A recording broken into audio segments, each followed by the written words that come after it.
catch this either now or on the replay. So first things first, new year, new you, now what? All right, so if you already have these things in place for your business, great. You'll need to come back and definitely watch this. These great checkpoints, but come back in here and see me next when we talk about the daily method of operation. But not just a general daily method of operation, but one that is put together based on your plan specifically for this new year in your business.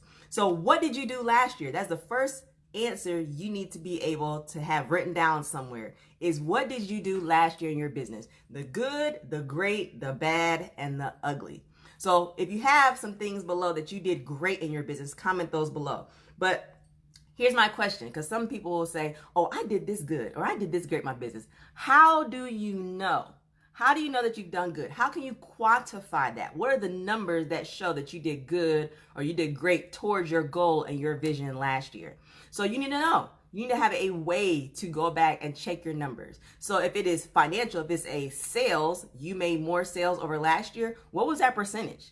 Was it percentage 10%? You did 10% better than last year, which is great if that was your goal, to make 10%. Did you make 100% more sales than last year? You brought in 100% more year over year than last year? That is amazing. May not be if your goal was 200%, but if your goal was 50% and you brought in 100% better than last year, that is great. If you do this review and you find that it is very difficult for you to determine how much money you made last year, then now is the time to set up a system or use an app that will help you keep track of your sales so that when 2021 comes, this process will be so much easier for you. Because I've been there. This year, easy peasy. I know exactly where to go to find out how much money I made last year in my sales. But 3 years ago, in 2016, I did not know. I had stuff all over the place. I was like, never again will I be getting stuff ready for taxes and have to pull up all this stuff and all this proof. Because let's say I ever get audited, right? And then I would be looking all over the place and be stressed out. One, because I'm being audited. And then two, because I can't find the information. So if you're going through what did you do last year and you're looking for quantifiable numbers, so numbers that identify what you did last year, then if you have that already, great. Now for me, because I sell jewelry, I share it and women buy it, and most of my sales happen right here on social media in Facebook and Instagram, I use invoicing through PayPal. So it is very simple for me to just pull a report, because PayPal to me has amazing reports I can pull up. So I know exactly what I made Q1 of 2019 and what I want to do better in Q1 of 2020. I know exactly how much I brought in for just the month of January. I even know how much I brought in for the first week of January. So if I want to outdo, my yearly goal is to increase, let's say by 50% what I did last year, then I want to look at what I did for January. I also want to look at what I did for January the first week and beat that by 50%. Then at the end of the quarter, at the end of the year, at the 6-month mark, I will be able to show or see that growth. So my system I use is PayPal. Some people use Square. Some people use other systems. Whatever your system is, have one in place. Another thing you look at is areas of improvement. What are some areas you need to improve on? These are things that you should already have done. So if you don't have it done, today is Tuesday. I say Wednesday you need to have it done, but get it done by Friday at the minimum, because we're headed into this is the first full week of January. The beauty about January is we have 5 weeks, 1, 2, 3, 4, yes, 5 weeks. So the first week, you actually could have used that time if you were behind to get together, but now you are officially behind. So catch up now so you don't lose time in your yearly goals trying to figure out what to do and how to do it. So have you reviewed your social media? I am planning for a wedding ceremony, amongst other things. And so I've been looking at venues. And the easiest way for me to find venues, especially hidden gems, because the big wedding websites like Wedding Wire and The Knot and other things, they use specific vendors, not the hidden gems, the wonderful barns that somebody has redone and is just getting started, like their business just started in 2019. They haven't been reviewed by The Knot, right? So I will use social media and go to photographers. Here's a little hint if you're planning an event. I go to photographers in Georgia's website, right? Because of course, wedding photographers, they have tagged the events of the location where they've taken pictures at, and they have the hidden gems. So when I click on the tag location and I go to their website, or not to their website, to their Facebook page, I look and I'm like, I don't think they've reviewed their Facebook page yet because the information has not been updated. Don't let that be you. Part of what you need to do when reviewing your last year is to do a social media review. Do you have a video that you've done that's tagged at the top and that was at the beginning of 2018 or 2019 and your lives have grown tremendously? Do you have, which is something I still need to do, if you have gone live for your business on your personal page, Facebook automatically makes an album of all your videos. You might want to go through and delete some of those videos, right? If you want to be able to people to come in and see how you're doing now and not how you did 6 months ago when your lighting was horrible and all those pieces are now sold out. So if somebody goes back and looks at it and comments, you'd be like, oh, sorry, none of these are available. A social media review is something you need to do for your business. It's all the information that is important to your business in there. If somebody goes to your page and you have a business on your personal page, because I won't just stick to your business page. You might have a business page, but your information is there, so I can tag in that business page and go to your personal page. If I go to your personal page, like I want to know who you are as a person, because yes, you have something to offer me, like a photography business, but I go to your page and on your page, you have all this negative stuff that I don't want a great photographer who has negative stuff taking my pictures. It's a whole picture. So now go review your social media and adjust things as needed to get your new year, new you, and now what together.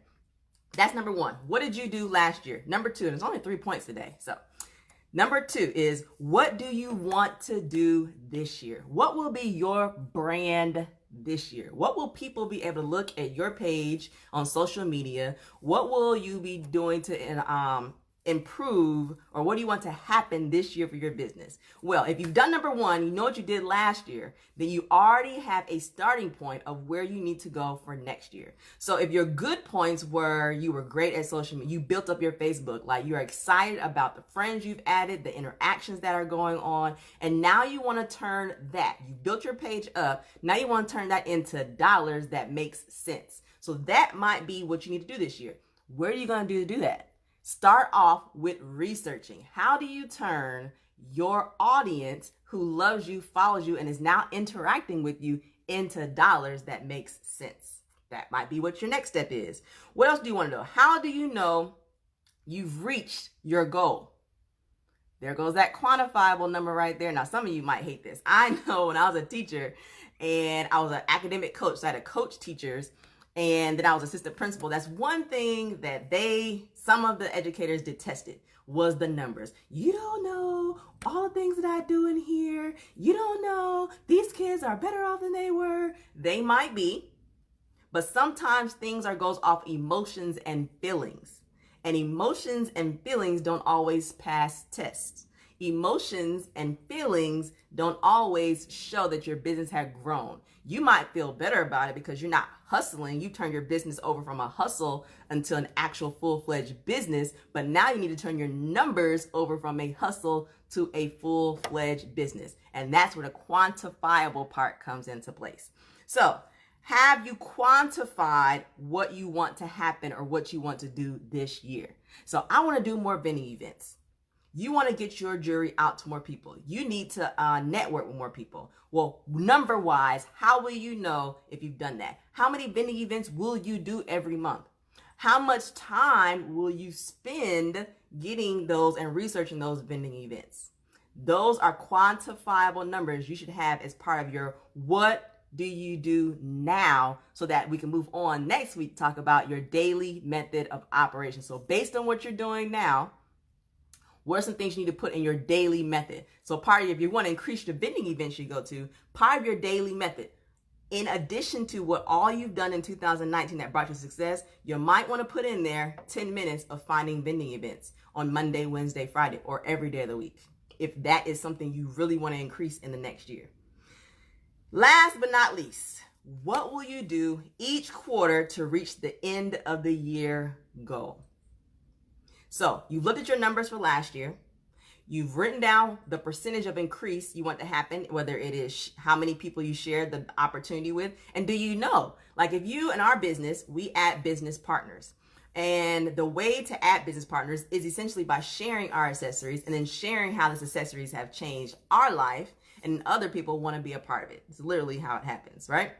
Even if you don't share how it's changed your life, if you just share the jewelry, people will start asking you about it. Like, how do you make these pieces? And then I'll say, no, I don't make it. I did used to actually make jewelry out of my grandmother's buttons, but it's a direct sales business. Do you want more information about it? That's how the conversation goes. And either they say yes and they buy jewelry, or they say no and they buy jewelry. That's it. So then I can take that number and say, okay, for 2019, I did a total of 10 events, 10 vending events. Out of those 10 vending events, I ended up getting 3 new business partners. Well, if I want to double, just based on what I've done, if I want to double the number of business partners that I get from vending events, then I need to double the number of vending events that I went to. 10 now goes to 20, which means there's a greater chance that my number of business partners that come from vending events will go from 3 to 6. See how that works? That is how you turn a hustle, where you're just out there hustling, moving, doing things without having any mind to what you're doing, why you're doing it, how often you need to do it to get the results you need, to a business where you actually look at the moves you made, decide your increase you want, so that determines the increase in the moves you need to make to get the results that you want. It's all a matter of working smarter and not harder. So when we come back next week, we will talk about your daily method of operation. And I hope to get the best effort or to get the best results out of your daily method of operation that we're going to talk about next week, next Tuesday Tea with me, right here at 9 a.m. Eastern Standard Time. Please have in place, what did you do last year? Good, great, bad, and ugly. Review of your social media. What do you want to do this year? And how will you know you've reached that in quantifiable numbers? And then what will you do each quarter to reach your end of the year goal? So if you want $40,000 by the end of the year, and you break that down into each quarter, that's $10,000 each quarter, then what will you do each month in the first quarter to get to $10,000? And here's how you take another step further. Based on what you did last year, let's say last year you made $20,000 and you want to double that. So you want to go to 100% growth. You're going to make the 20 plus 20, so 40,000 this year. If last year, out of your $20,000 total, and I'm going to write this down so I give the right numbers here. Out of your $20,000 total, if only, because an even split would be 5, 10, 15, 20. That's 5,000 each quarter. But that typically doesn't happen where you get an even split in each quarter. So let's say you only made 2,000 in quarter 1, and you made 12,000 in quarter 2, and then you made 7,000 in quarter 3.